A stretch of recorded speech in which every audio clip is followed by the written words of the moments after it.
안녕하세요. 심리 커뮤니케이션 자기계발 전문가 오수영입니다. 오늘은요, 직장인 대화법에 관련된 책을 좀 알려드릴까 합니다. 제 책입니다. 무슨 말을 그따위로 하십니까가 본 제목이고요. 그리고 부제가요, 욱하지 않고 상처받지 않는 직장인 생존 대화법이라는 제목입니다.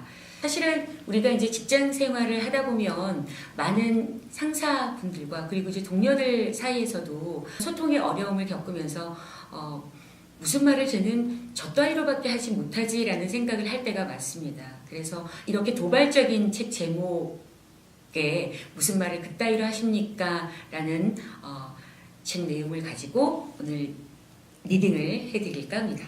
1장 3절인데요. 1장 3절의 제목은 이렇습니다. 말 잘하면 인간관계가 편하다.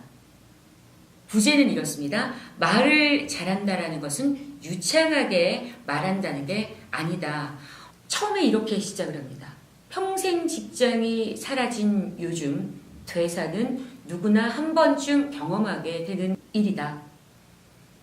고정적인 수입이 보장된 회사에 사표를 툭 던지는 이유는 많다.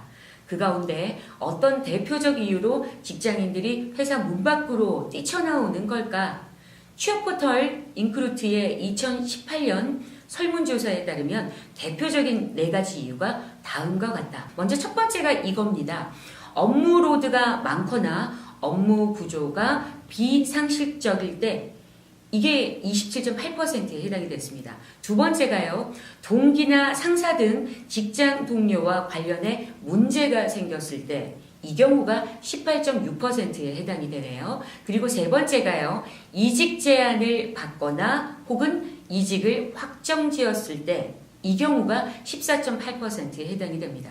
그리고 네 번째가요, 오랜 조직 생활로 잃어버린 내 생활을 되찾고 싶을 때 이 경우가 11.3%에 해당이 되게 됩니다.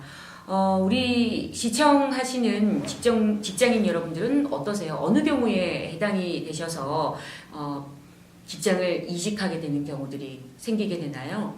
이 외에 퇴사 후 구체적인 계획을 실천해야겠다고 결심한 때가 있었고요. 그리고 건강이 악화됐을 때, 그리고 연봉 협상 전후로 나타나게 됐습니다.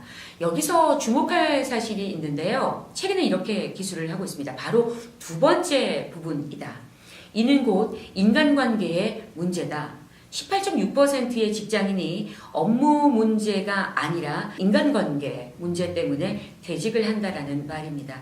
이만큼 직장 생활에서 원만한 인간관계가 중요하다라는 것을 알 수가 있죠. 사실 회사는 온갖 인간 군상의 집합소다.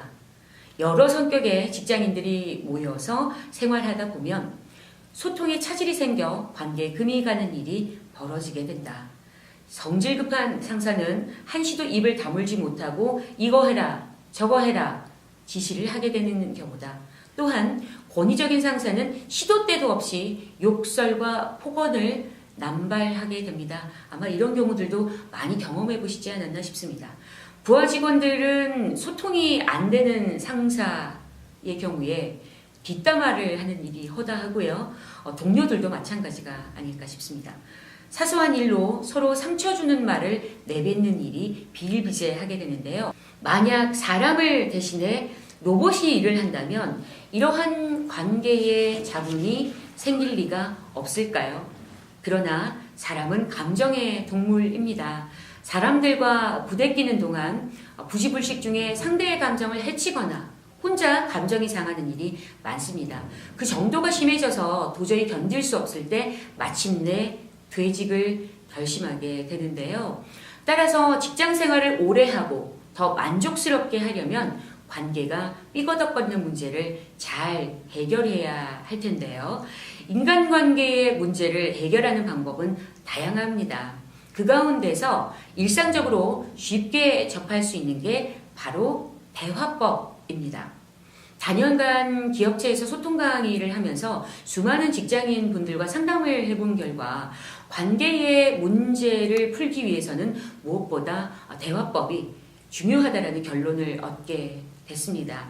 놀랍게도 직장인들 상당수가 제2 외국어에는 능통하지만 초보적인 대화법도 모르는 경우가 허다했습니다. 우리말이라는 게 그렇잖아요. 아 다르고 어 다릅니다. 같은 말도 어떻게 하느냐에 따라서 그 의미가 아주 천지 차이일 텐데요. 이와 함께 대화의 기본 자세가 경청과 공감이라는 것은 누구나 다 아실 텐데요. 이를 도외시하는 경우가 생각보다 많은 거죠. 상사와 직원 그리고 동료들 사이에 앙금이 생기게 된다면 경청과 공감이 결여되었을 가능성이 매우 높습니다. 상대가 말한 내용을 잘 듣는 건 생각만큼 쉬운 일은 아닙니다. 이와 마찬가지로 상대에게 감정을 이입하고 상대와 공감을 만드는 것도 결코 쉽지만은 않습니다. 우월감이나 편견을 가지고 있거나 혹은 자기중심적인 사고를 가진 사람은 당연히 경청과 공감을 하기가 쉽지 않겠죠.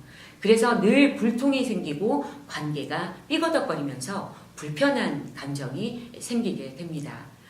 말을 잘한다라는 건 유창하게 말을 한다라는 것이 아닙니다. 특히 직장에서 말을 잘한다라는 건 아나운서처럼 웅변가처럼 탁월한 언변을 발휘한다라는 의미가 아닐 텐데요. 직장에서 말을 잘한다는 건 곧 상사와 동료, 부하 사이의 의사소통을 원활히 잘한다라는 것을 의미합니다.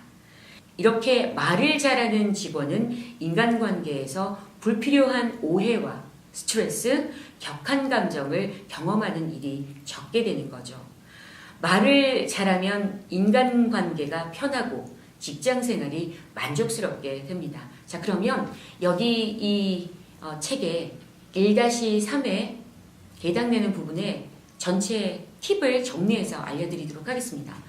이렇게 하단에 이렇게 표시가 되어져 있는데요. 특히 직장에서 말을 잘 한다라는 건 아나운서처럼 웅변가처럼 탁월한 언변을 발휘한다라는 의미가 아니다.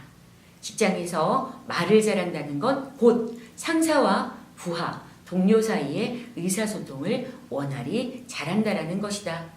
자, 이 부분 명심을 하시고요. 이렇게 정리를 하도록 하겠습니다. 진정한 소통은 마음을 나누고 하나가 되어줄 때입니다. 그것은 비단 학교 생활뿐만 아니라 직장 생활에서도 마찬가지일 텐데요.